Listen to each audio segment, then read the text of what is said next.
Braylon Thompson slammed the car door and stared up at the sprawling white columns of the family mansion on the outskirts of Dallas, the same house that had slammed its doors on her 8 years earlier. Rain from the passing storm still dripped from the eaves like tears she refused to shed, and her mother Margaret stood on the porch, arms crossed in the same defensive posture Braylon remembered from the night everything shattered. "You came back," Braylon said, her voice steady but her heart hammering against her ribs like it wanted to escape this place all over again. Margaret did not move forward, only nodded once, her eyes red-rimmed from what looked like days without sleep. "The inheritance is slipping away. Your uncle and cousin are claiming I am unfit. They want the business, the house, everything your father left me. And the only lawyer who can stop them is you." Braylon felt the old wound rip open fresh, the memory of that rainy night flooding back when she had been 18, holding Presley's hand in the living room, coming out to her parents only to hear her father roar, and her mother whisper through tears, "Get out and never come back. We cannot have this in our family." Now here she was 26, a top inheritance attorney in Chicago, successful, respected, and deeply in love with the woman her family had called an abomination. She wanted to turn around, drive straight back to the airport, but something in Margaret's broken expression held her there. The same woman who had chosen church and reputation over her own daughter now begged for salvation from the very system that had destroyed them both. Braylon swallowed hard and stepped onto the porch. "Show me the papers," she said, and the words tasted like ash, because helping the mother who had thrown her away meant facing every scar she had spent 8 years learning to live with. Inside, the grand foyer still smelled of lemon polish and old money, the same as the night Braylon had packed one suitcase and walked into the darkness with Presley waiting at the end of the driveway, their future uncertain but their love certain. Margaret led her to the study where boxes of legal documents covered the mahogany desk, and Braylon sat down, forcing herself to focus on facts, not feelings. The will left everything to Margaret, but the uncle had filed a contest claiming undue influence and mental incompetence, citing Margaret's recent hospital stay for exhaustion. Braylon scanned the filings, her trained eye spotting weaknesses in the uncle's case, but also seeing how personal the attack truly was. This was not just about money, it was about punishing Margaret for the way she had raised a daughter who turned out wrong in their eyes. Hours passed in silence, broken only by the scratch of Braylon turning pages, until her phone buzzed with a text from Presley back in Chicago. "How is it going, baby? Do you need me to fly down tonight?" Braylon stared at the screen, her thumb hovering. She wanted to say yes more than anything, but admitting weakness now felt like admitting the past still owned her. Instead she typed, "I'm okay, just reviewing. I love you." The reply came instantly, "I love you more, come home soon." Margaret watched her quietly, then spoke for the first time in an hour. "I know what you are thinking, Braylon, that I do not deserve your help after what we did." Braylon looked up, her jaw tight. "You are right, you do not, but the law does not care about deserve, it cares about evidence, and I am the best at finding it." The words were cold professional armor, but inside Braylon felt the storm building, the same one that had nearly drowned her 8 years ago. By midnight she had read enough to know the case was winnable, but winnable meant weeks in Dallas, facing the family that had erased her, facing the mother who had chosen silence over protection. Margaret offered her the guest room, the same one that used to be hers, now stripped of all posters and photos like Braylon had never existed. She lay on the bed staring at the ceiling, listening to the house creak with old ghosts, and wondered if saving her mother's fortune would finally bury them, or if it would only dig them up deeper. At dawn she called her office in Chicago, arranged an indefinite leave, and texted Presley again asking her to come because she could not do this alone, not without the one person who had never abandoned her.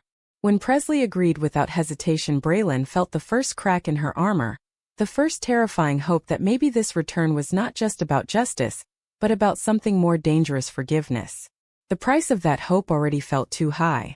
The next morning Braylon sat across from her mother's longtime attorney in a downtown Dallas office, the man shuffling papers nervously as he explained the uncle's strategy.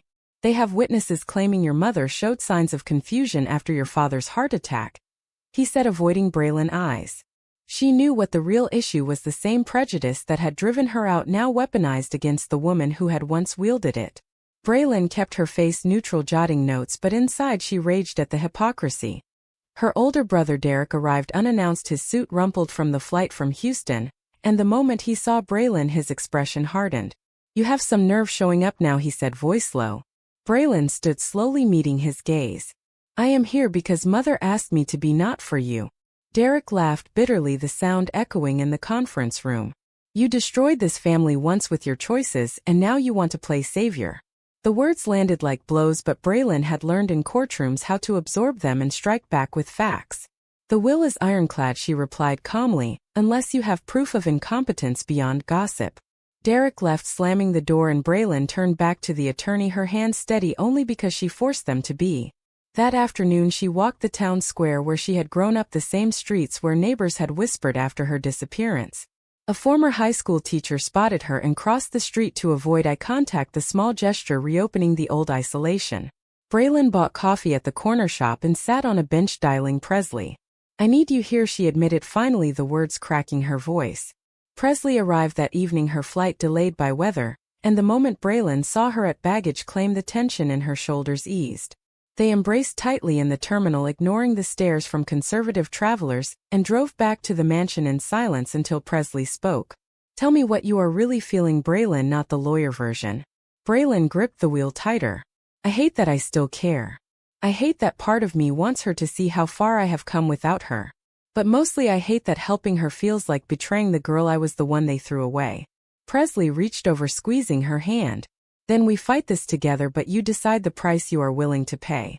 At the house, Margaret waited with dinner prepared, a peace offering of roasted chicken and vegetables, the same meal she used to make when Braylon was small.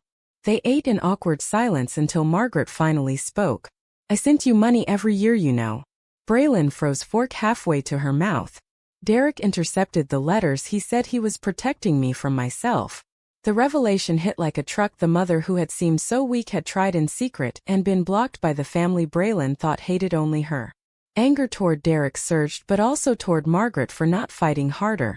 That night in the guest room, Braylon and Presley lay side by side, whispering about strategy, but the conversation turned personal. "What if winning this case means I lose the last piece of myself that still believes family can change?" Presley asked softly. Braylon pulled her closer. "Then we build a new family, just us." But even as she said it, Braylon felt the pull of blood, the undeniable truth that saving her mother might force her to confront the parts of herself she had buried, the hurt little girl who still wanted approval. The next day they met with a private investigator Braylon hired, unearthing more secrets: Margaret's quiet donations to LGBT charities over the years hidden from everyone. The evidence of change was there, but so was the evidence of years of silence. Braylon stood at the window of the study, watching the Texas sun set over the estate she once called home, and made the decision that would change everything. "I am taking the case officially," she told Margaret. "But understand, this is not forgiveness, it is justice." Margaret nodded, tears in her eyes, and Braylon wondered which one of them would pay the higher price when the truth finally came out in court. Discovery began in earnest, Braylon poring over financial records in the study, while Presley handled calls to Chicago, keeping Braylon anchored to the life they had built together. The uncle's case rested on medical notes from after the funeral, claiming Margaret had episodes of confusion, but Braylon spotted inconsistencies. The doctor was a golf buddy of the uncle. She filed motions to dismiss parts of the claim, and the court granted a hearing in 2 weeks, raising the stakes. At a family dinner forced by Margaret to show unity, Derek brought his wife and teenage daughter, the girl staring at Braylon with open curiosity until her father snapped at her to stop. The conversation stayed civil until dessert, when Derek could no longer hold back. "You think waltzing back here with your girlfriend makes you the hero," he said, pointing at Presley. "You abandoned us first," Braylon shot back, standing so fast her chair scraped loudly. "No, you abandoned me the night you stood by while they threw me out into the rain." Margaret tried to intervene, but the dam broke, years of resentment flooding the dining room. Derek revealed he had known about the secret money transfers, and stopped them not out of hate but fear that their father would disinherit everyone if he found out. The betrayal cut deep, Braylon realizing her brother had chosen loyalty to a dead man over his own sister. Presley stayed quiet through the storm, but later in their room she held Braylon as she shook with rage. "How can I defend her when her own son did this?" Braylon whispered. "Because the law is bigger than them," Presley answered. But Braylon knew the real question was bigger than law. It was whether protecting Margaret meant excusing the years of silence that had nearly broken her. The next morning Braylon confronted Margaret alone in the garden. "Why did you never fight for me?" she demanded. Margaret sat on the stone bench, looking smaller than ever. "Your father controlled everything: the money, the church, the image. I was terrified of losing you both, but I lost you anyway." The confession hung between them, raw and imperfect, and Braylon felt the first stirrings of something she refused to name: pity. Yet when she reviewed more documents that afternoon, she found proof Margaret had signed a power of attorney giving Derek temporary control during her hospital stay, something that could undermine the entire defense. Braylon stared at the signature, wondering if this was another betrayal or simply fear. She drove to the courthouse to file additional motions, her mind racing with the moral weight of every decision. Helping Margaret meant exposing family secrets in open court, dragging their dirty laundry before a judge and jury who might judge them all. Presley met her for lunch at a quiet cafe, and they talked strategy but also the cost. "My career is safe," Braylon said, "but my heart feels like it is on trial." Presley smiled sadly. "Then we make sure the verdict sets it free." That evening a neighbor stopped by uninvited, an old church friend of Margaret's who glared at Presley and warned Braylon that some sins could not be fixed by winning a lawsuit. Braylon closed the door on her, feeling the weight of societal eyes still watching, still condemning. Alone on the porch, she smoked a cigarette for the first time in years, the smoke curling into the night air as she weighed every choice: the decision to return, the decision to stay, the decision to care. By midnight she had drafted a new affidavit highlighting the uncle's conflict of interest and sent it to her team in Chicago. The case was strengthening, but so was the knot in her chest, the growing certainty that victory would demand she decide once and for all what family meant and what price she was willing to pay for a mother who had finally started to see her. Court preparations intensified, Braylon spending long days at the library annex reviewing precedents while Presley designed graphics for her Chicago clients from the mansion guest room, turning it into a makeshift office. Their evenings became oases of normalcy, walks around the estate where Presley would tease Braylon about her lawyer voice, until laughter broke through the tension. Yet the strain showed Presley growing quieter each time Braylon canceled plans to dig deeper into the case. One night, after a particularly brutal deposition where the uncle accused Margaret of moral failings that clearly referenced Braylon came home exhausted and snapped at Presley over nothing. "I am sorry," she said later, curling into Presley's arms. "This place is sucking the life out of me." Presley stroked her hair. "Then finish it and come home to us." The words "us" carried weight. Braylon, realizing how close she had come to letting the past pull her away from the future, they planned marriage, kids, a house in the suburbs. The next day Braylon met with a potential expert witness, a psychologist who could testify to Margaret's competence, but the woman hesitated when she learned the family history. "I do not want to be dragged into your personal war," she said. Braylon convinced her with facts, not emotion, but the conversation left her drained. Back at the house she found Margaret sorting old photo albums, the ones that once held pictures of Braylon, now empty pages where her images had been removed. Margaret looked up, guilt heavy in her eyes. "I kept them hidden," she admitted, pulling out a box from the closet. Braylon opened it, finding every school photo, every birthday snapshot carefully preserved. The gesture cracked something inside her, but she closed the box quickly. "Keeping them does not erase throwing me out," she said, voice tight. Margaret nodded. "I know, but maybe it is a start." That afternoon Derek showed up again, this time with paperwork of his own, demanding Margaret sign over management of the business to him for her own good. The confrontation escalated, fast voices rising until Braylon stepped between them. "You will go through me," she warned, and for the first time Derek looked uncertain. Later that evening Presley and Braylon sat on the porch swing, Presley resting her head on Braylon's shoulder. "I am proud of you," she whispered, "but I miss the woman who laughed without looking over her shoulder." Braylon kissed her forehead, feeling the truth of it. The return was costing her peace, costing them both. The following morning news broke in the local paper about the lawsuit, the headline hinting at family discord and sexuality without naming names, but everyone knew. Braylon fielded calls from old friends, some offering support, others preaching repentance, and each conversation forced her to relive the shame she had outgrown. In the study she reviewed her closing arguments, practicing in front of the mirror, seeing not just the confident lawyer but the scared girl beneath. Margaret joined her one afternoon, offering coffee and quiet company. "I was wrong, Braylon," she said softly.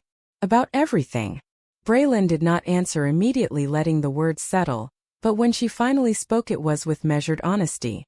"Wrong does not fix 8 years of silence, but fighting for you now might fix something else."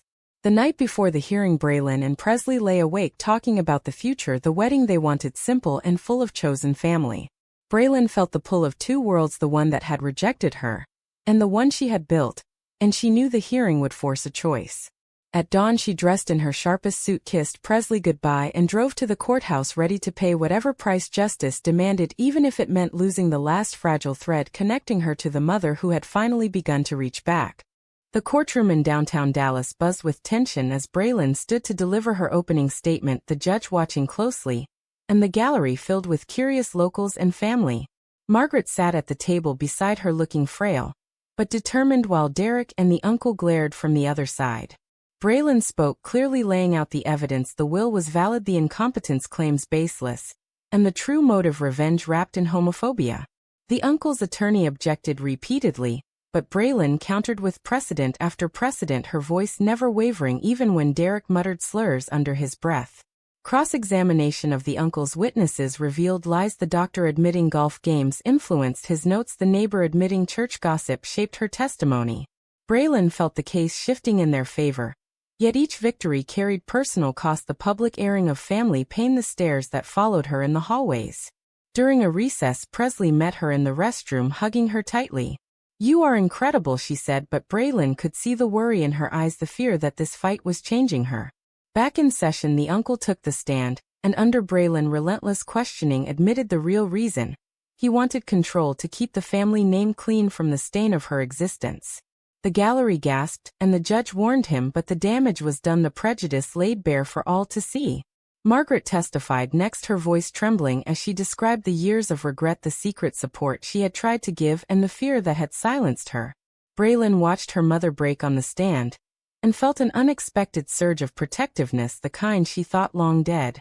Derek testified last, claiming he acted only to protect the estate, but Braylon dismantled his story with emails proving he had blocked Margaret's attempts at reconciliation. The courtroom fell silent when Braylon played the final card, a letter from their father written before his death expressing private doubts about his own harshness toward Braylon. The judge called for closing arguments, and Braylon poured every ounce of her soul into hers, arguing that family was not defined by perfection, but by the courage to choose love over legacy. The uncle's attorney countered, painting Braylon as the outsider seeking revenge, but the jury looked unconvinced. As the hearing adjourned, Braylon stepped outside into the afternoon sun, feeling drained, yet alive, Presley waiting with open arms. They drove home in silence, the weight of the day settling between them until Presley spoke. "Whatever the verdict happens tomorrow, we go home together." That night, Margaret joined them for a quiet dinner, the four women, Braylon, Presley, Margaret, and even Claire, who had flown in, silently supportive, creating an unlikely circle of tentative healing. Yet Braylon could not shake the cost the relationship strained, the reopened wounds, the knowledge that winning might fracture the family beyond repair. In bed, she held Presley close, whispering fears about the verdict and the future. "What if I win but lose us?" she asked. "You will not," Presley promised, but Braylon knew every choice carried risk.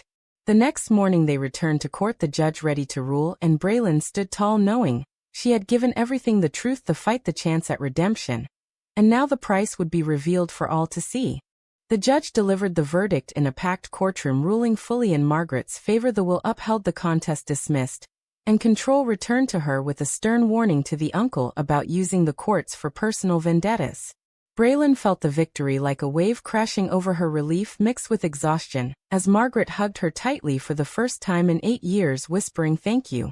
Derek stormed out without a word, the uncle muttering threats that carried no weight anymore, and the gallery erupted in murmurs, some approving, some still judgmental.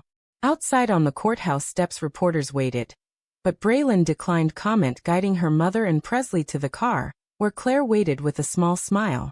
Back at the mansion, they celebrated quietly, Margaret opening a bottle of wine she had saved for a day like this. Braylon sat on the porch later, with Presley watching the sunset paint the estate in gold. "I did it," she said, voice soft, "but the victory tastes complicated." Presley nodded, taking her hand. "You faced them all and chose justice over hate. That is who you are." Margaret joined them, eventually sitting on the swing, and for the first time they talked without lawyers or anger. "I cannot undo the past," she said, "but I can be better now if you will let me." Braylon looked at her mother, seeing not the woman who had failed her, but the one who had finally chosen to fight, and she felt the scars begin to soften, though they would never fully disappear. The next days blurred with paperwork transferring control back to Margaret, and Braylon helping her understand the business, while Presley packed their things for the flight home. Derek sent a single text apologizing in his own stiff way, and Braylon replied with a simple "we will see, time will tell." Claire promised to stay and support their mother, easing some of the burden. On the last night Braylon and Presley walked the grounds one final time, stopping at the spot where Braylon had once said goodbye to her old life. "I am ready to build our future," Braylon said, pulling Presley into a deep kiss under the stars, the kind of moment that reminded her why every painful step had been worth it. They flew back to Chicago the next morning, Braylon leaving the mansion with a promise to visit not as the disowned daughter, but as the woman who had returned on her own terms. Months later the family remained fractured, but healing in pieces. Margaret attending her first Pride event quietly, Margaret sending cards to Presley and Braylon, planning their wedding with chosen family, filling the gaps blood could not. Braylon still carried the weight of every decision. The nights she woke remembering the rain, the confrontations, the moral tightrope she had walked, but she also carried the strength gained from facing it all. In the end she had protected her mother's fortune, but more importantly she had reclaimed her own story. Was Braylon right to fight for the mother who once chose society over her own daughter? Or are some family betrayals unforgivable, no matter the circumstances?